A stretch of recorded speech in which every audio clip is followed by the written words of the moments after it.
daandiin qilleensa Itoophiyaa bara 2028 gara ardii Awustiraaliyaatti balali'uu eegaluuf karoorfachuu isaa beeksise. Tajaajila kanaan daandichi ardiiwwan addunyaa hunda walitti hidhuuf galma seena qabeessaa fi isa guddaa kan qabate yoo ta'u, babal'inni kun walitti hidhaminsa Afrikaa fi naannoo Paasifikii jidduu jiru cimsuun dorgomtummaa dhaabbatichaa sadarkaa addunyaatti ni dabala jedhamee eegama. Ta'us hojiirra oolmaa karoora kanaatiif xiyyaarota fageenya dheeraa balali'an dhimma kanaaf oolchuun kan barbaachisu ta'us, harkifannaan dhiyeessii oomishtoota xiyyaaraa irraa mudatu gufuu ijoo ta'uu isaa akka hin oolle hojii geggeessaa olaanaan dhaabbatichaa obbo Masfin Xaasa'oo ibsanii jiru. Itoophiyaan ajandaa gamtaa Afrikaa bara 2026 kan dhiyeessii bishaan qulqulluu fi qulqullina naannoo irratti xiyyeeffannoo godhate deeggaruuf waadaa galuu beeksifte. Milkaa'ina kanaafis Itoophiyaan muuxannoo sagantaa Green Legacy biqiltuu biliyoona 48 dhaabuu fi dhiqama biyyee ittisuu irratti sagantaa qabdu dhiyeessitee jirti.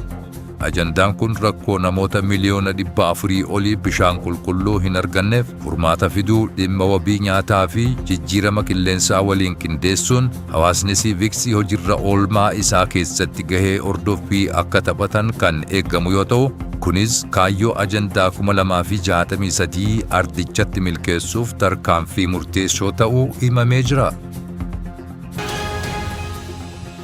Boordiin filannoo biyyaalessaa Itoophiyaa filannoo waliigalaa marsaa 7ffaa bara 2018 geggeeffamu galmeen filattootaa caamsaa 28tti akka dheeratu taasisee jira. Rakkoolee qophii fi nageenyaa mudatan furuuf gandoota haala tasgabbii isaaniitiin bifa magariisa, keelloo fi diimaa jedhuun ramadee jira.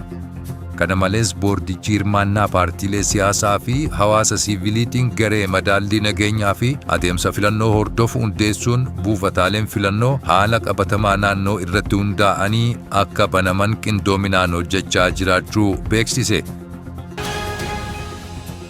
Muuziyeemiin biyyaalessaa Itoophiyaa Finfinneetti argamu haftee lafee Luusii Antiraaloopiitikas Afeernes jedhamu waggoota miliyoona 3.2 dura jiraachaa ture kan agarsiisu yoo ta'u, qorannoon kun jijjiirama tirannaa dhala namaa keessatti xiyyeeffannoo addunyaa argataa kan jiru ta'uun gabaafamee jira.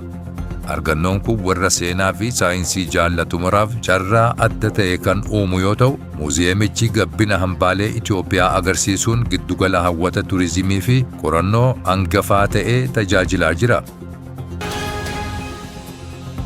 Afyaa'iin caffee Oromiyaa Aadde Sa'aadaa Abdurrahmaan yaa'ii idilee kurnaffaa waggaa 5ffaa bara hojii caffee 6ffaa gurraandhala 7 bara 2018 irraa eegalee guyyoota lamaaf akka gaggeeffamu beeksisan.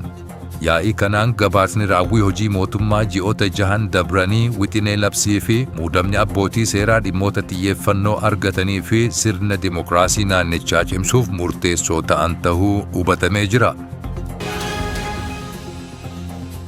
Biyyi Suudaan dhaabbanni gamtaa Afrikaa uggura akka irraa kaasu ifatti gaafattee jirti. Dhimmoota siyaasaa fi bulchiinsa biyya keessaatiin kan ka'e adda cituun kun Suudaan sochii fi adeemsa murtee kennuu gamtaa keessaa akka hin baane taasisee jira. Mootummaan Suudaan iyyannoo isaa keessatti hirmaannaa fi dhiibbaa qaama ardii kanaa keessatti qabu deebisuuf miseensummaan isii barbaachisaa ta'uu ibse. Tarkaanfiin kun qaama tattaaffii bal'aa Suudaan hariiroo isii idileessuu fi hariiroo saboota Afrikaa biroo waliin qabdu cimsuuf taasiftu ta'ee ilaalama. Haa ta'u malee sababii addaan cituu kanaaf deebiin gamtichi iyyannoo Suudaan irratti kenne bal'inaan hin ibsamne. Humnoonni waraana Ameerikaa buufata tarsiimoo Altanaaf kan daangaa Sooriyaa, Joordaanii fi Iraaq wal qunnamsiisu waggoota 11 itti tajaajilamaa ture guutumatti gadhiisanii bahanii jiru. Meeshaalee isaanii gara Joordaanitti kan jijjiiran yoo ta'u, mootummaan Sooriyaas qindoomina kanaan dura humnoota dimokiraatawaa Sooriyaa waliin uummateen buufaticha to'achuun loltoota isaa naannoo gammoojjii sanaatti bobbaasee jira.